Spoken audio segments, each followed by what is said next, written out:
3. La joie du Seigneur. Je n'avais jamais réalisé à quel point la joie était puissante jusqu'à ce que Dieu commence à me donner ce message. Il m'a révélé que la joie est le moteur de la foi. Beaucoup de chrétiens disent des choses qui ne sont pas vraiment des confessions fidèles parce que ce ne sont pas des confessions joyeuses. Tant de fois, les gens confessent des choses par peur. Ils avouent que quelque chose va arriver parce qu'ils ont peur que cela n'arrive pas. J'appelle ça un négatif positif. Vous pouvez dire par le ton de la voix d'une personne quand il se débat. Bien qu'il semble dire tous les bons mots, il est évident d'après sa voix et son comportement qu'il ne sait pas si sa merveilleuse confession fonctionne vraiment ou non. Tout ce qu'il sait, c'est que d'après ce qu'il a entendu à l'église ou à la télé, il est censé dire ce qu'il veut.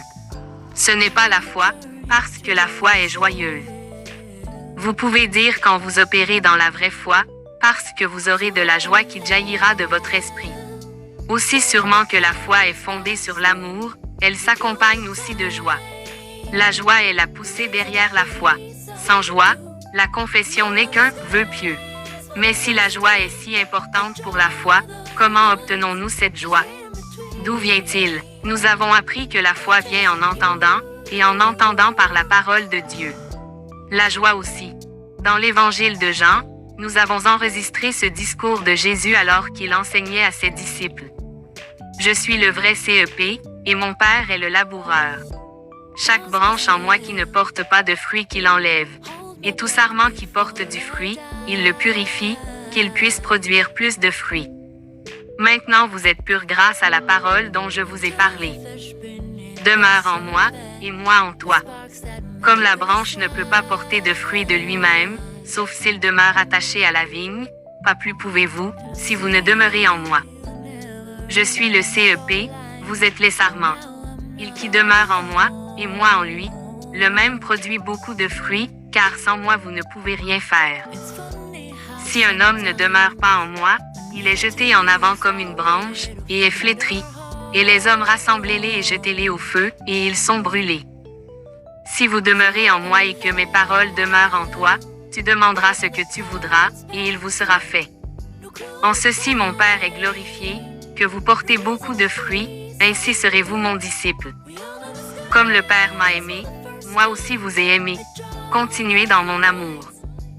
Si vous gardez mes commandements, vous demeurez dans mon amour, même si j'ai gardé mon commandement du Père, et demeuré dans ses aimés.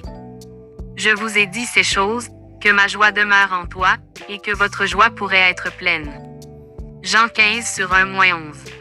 Dans ce passage, Jésus dit qu'il disait toutes ces choses afin que sa joie soit en nous et que notre joie soit parfaite. Ainsi donc, la joie vient en entendant notre Seigneur parler. Parce que ce qu'il a à dire est une bonne nouvelle.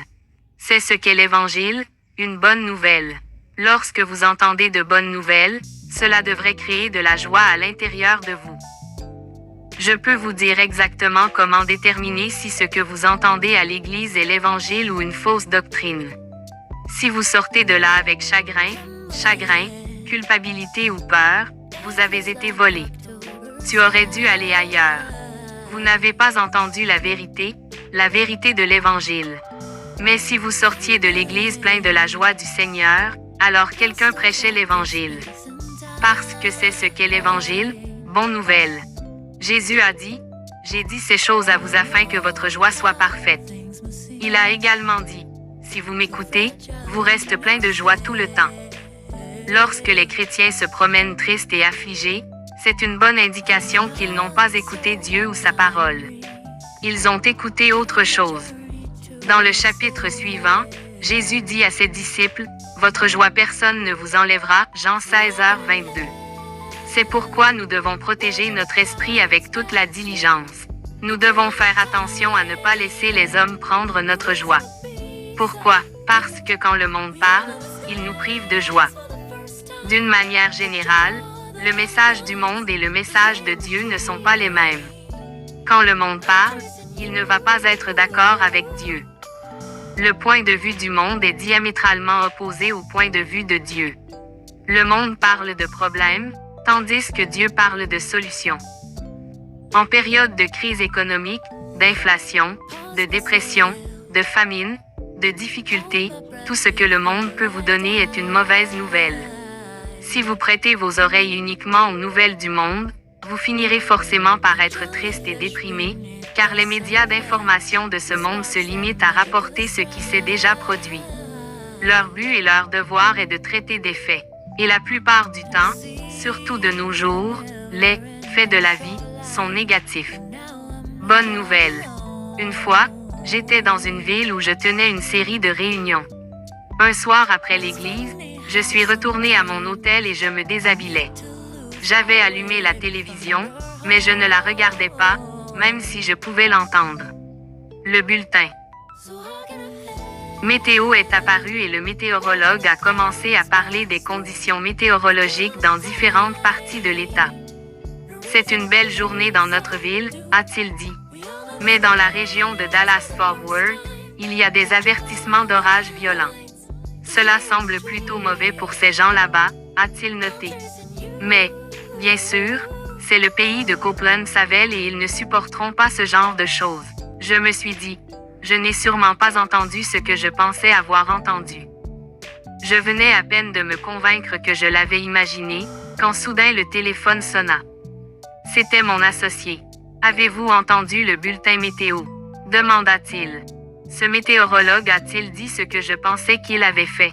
répondis-je. « Oui, il l'a fait », a confirmé mon ami. Donc, chaque nuit après cela, je pouvais à peine attendre pour regarder le bulletin météo. Le météorologue dirait des choses comme ceci. Le Bureau météorologique national prédit des conditions météorologiques extrêmes pour le Nord, mais au nom de Jésus-Christ de Nazareth, tout ce que nous lions sur terre est lié au ciel. Inutile de dire que j'ai bien aimé ce météorologue. Je suis donc descendu à la gare pour le rencontrer. Oui, je suis attiré par Dieu, m'a-t-il dit. Je rapporte la météo sur cette chaîne depuis des années. Mais quand je suis né de nouveau, j'ai commencé à donner le bulletin météo selon la parole de Dieu. La direction de la station essaie de me virer depuis longtemps maintenant, mais les chrétiens dans la zone d'observation ne les laisseront pas. Il semble que la station ait reçu des plaintes de personnes qui disaient qu'elles ne voulaient pas entendre tous ces trucs de Jésus sur le bulletin météo. Le directeur de la station recevait tellement de critiques qu'il a fait retirer le présentateur météo. Lorsque la nouvelle s'est répandue qu'il avait été enlevé, les téléphones de la station n'arrêtaient pas de sonner. Tous les croyants de la région n'arrêtaient pas d'appeler et d'exiger qu'il soit réintégré, menaçant de changer de station s'il n'était pas réintégré immédiatement. La station n'a donc eu d'autre choix que de réembaucher l'homme et de lui permettre de donner le bulletin météo comme il le souhaitait. Maintenant, je ne blâme pas les médias d'information pour avoir rapporté les nouvelles de manière factuelle. C'est leur travail. Ce n'est pas leur faute si une grande partie de ce qu'ils doivent rapporter est négative. C'est ainsi que les choses sont, dans le monde. World News est un titre très descriptif. Sauf que bien des fois ça ressemble plus à World Views.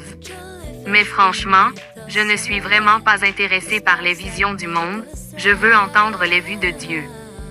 J'ai découvert qu'il n'est pas nécessaire de dépendre uniquement des médias pour être pleinement informé. En fait, si vous laissez les médias d'information être votre seule source d'information, vous développerez bientôt une perspective très déséquilibrée de ce qui se passe dans le monde. C'est bien d'être informé des développements locaux, étatiques, nationaux et internationaux.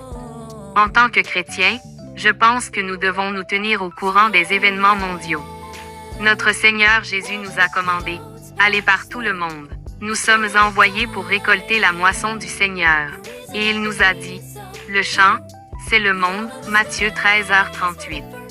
Tout bon agriculteur connaît son domaine.